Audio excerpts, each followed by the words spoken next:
Selamat menonton dan jangan lupa di-subscribe ya. Assalamualaikum warahmatullahi wabarakatuh. Teman-teman semuanya, kita akan melanjutkan pembahasan resum singkat mengenai rumusan moderasi beragama, 4 indikator, pesan moderasi beragama, 9 kata kuncinya, dan 5 arah kebijakan moderasi beragama. Langsung saja kita bahas satu persatu. Yaitu yang pertama yang akan kita bahas adalah rumusan moderasi beragama. Bahwa kata moderasi menurut kamus bahasa ini berasal dari berbagai bahasa. Yaitu yang pertama adalah dari bahasa Indonesia yang artinya adalah pengukuran kekerasan dan penghindar keekstriman. Jika menurut bahasa Latin, arti moderasi adalah kesedangan, tidak kelebihan dan tidak kekurangan. Jikalau bahasa Inggris berasal dari kata core dan standar, yakni inti atau esensi, dan standar yaitu etika.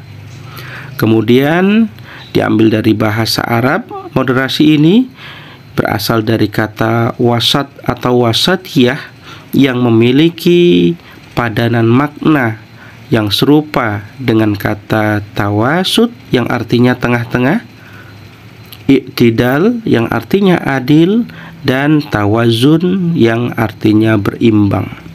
Jadi dapat disimpulkan di sini bahwa moderasi beragama adalah cara pandang, cara bersikap dan berpraktek agama dalam kehidupan bersama dengan cara mengejawantahkan esensi ajaran agama yang melindungi martabat kemanusiaan dan membangun kemaslahatan umum berlandaskan prinsip keadilan, berimbang, dan mentaati konstitusi sebagai kesepakatan berbangsa dan bernegara.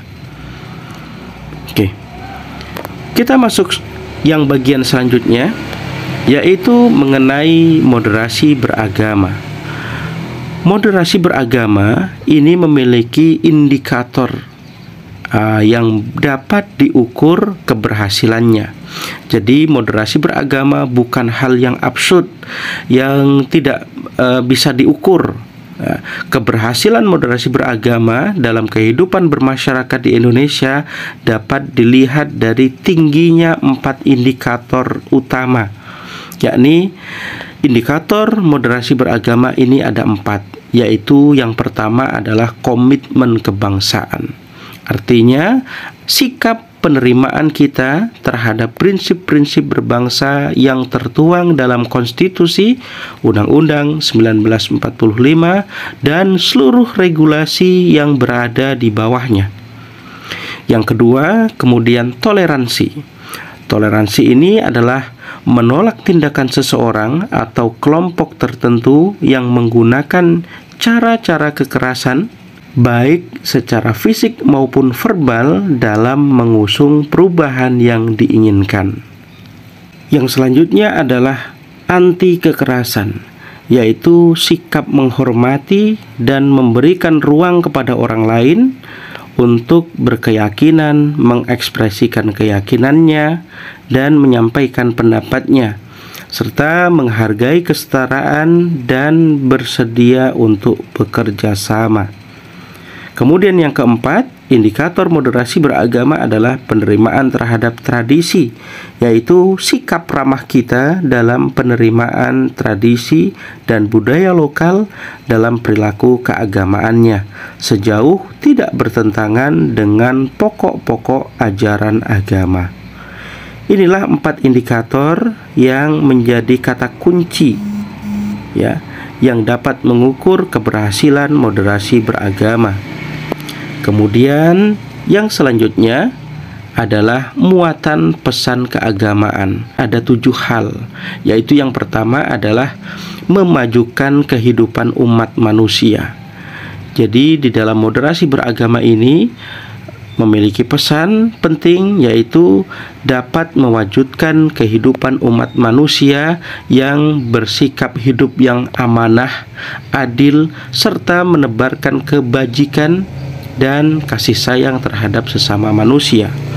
Kemudian yang kedua adalah menjunjung tinggi keadaban yang mulia, menjalankan nilai-nilai moral universal dan pokok-pokok ajaran agama sebagai pandangan hidup, dan tetap berpijak pada jati diri Indonesia.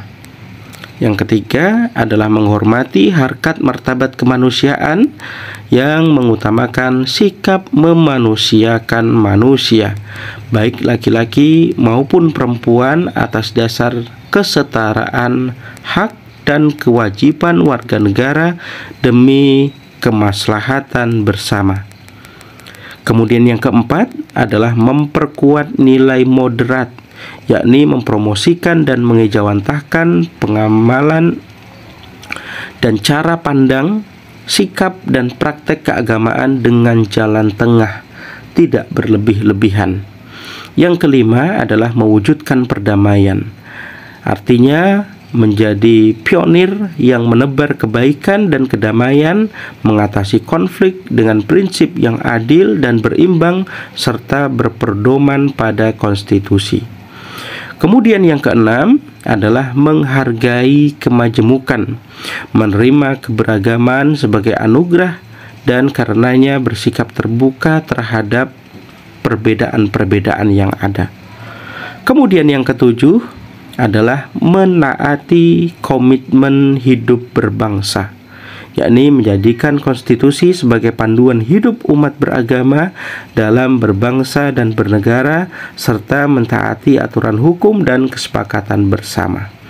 Itulah 7 hal muatan penting pesan yang ada di dalam moderasi beragama, yakni memajukan kehidupan manusia, menjunjung tinggi keadaban yang mulia, menghormati harkat martabat kemanusiaan, memperkuat nilai moderat, mewujudkan perdamaian, menghargai kemajemukan, dan mentaati komitmen berbangsa.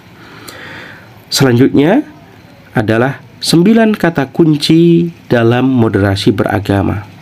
Ada 9 kata kunci yang menjadi penanda bahwa moderasi beragama ini ada dalam setiap pribadi kita, yaitu yang pertama adalah kemanusiaan, memanusiakan manusia.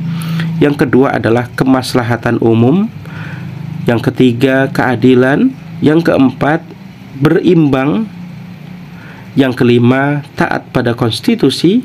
Yang keenam komitmen, memegang teguh komitmen kebangsaan. Yang ketujuh sikap toleransi. Yang kedelapan sikap anti kekerasan. Yang kesembilan penghormatan kepada tradisi, adat, dan budaya. Kemudian selanjutnya adalah revolusi mental dan pembangunan kebudayaan.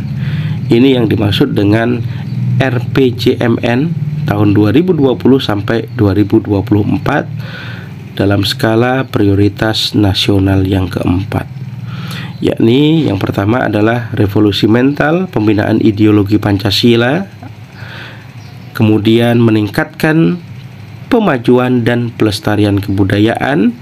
Yang ketiga adalah memperkuat moderasi beragama. Yang keempat adalah meningkatkan literasi, inovasi, dan kreativitas. Selanjutnya, inilah arah kebijakan penguatan moderasi beragama. Ada 5 poin di sini, hal-hal yang menjadi memperkuat moderasi beragama, yaitu yang pertama adalah penguatan cara pandang, cara bersikap, cara berpraktik beragama dengan jalan tengah. Yang kedua adalah penguatan harmonisasi dan kerukunan umat beragama. Yang ketiga, penyelarasan relasi agama dan budaya. Yang keempat, peningkatan kualitas pelayanan kehidupan beragama. Dan yang kelima adalah pengembangan ekonomi dan sumber daya keagamaan. Oke, kemudian selanjutnya ini adalah penguatan moderasi beragama dalam RPJMN tahun 2020 sampai 2024. yakni penguatan di sistem pendidikan. Yang kedua adalah penguatan peran pesantren. Yang ketiga adalah pemanfaatan ruang publik. Yang keempat adalah pengembangan penyiaran agama. Yang kelima adalah pengelolaan rumah ibadah. Oke, baiklah teman-teman sekalian, demikian resum singkat yang dapat kita simak dan pelajari di dalam video kali ini.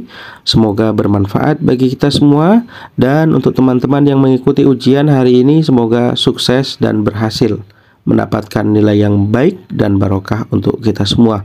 Wassalamualaikum warahmatullahi wabarakatuh.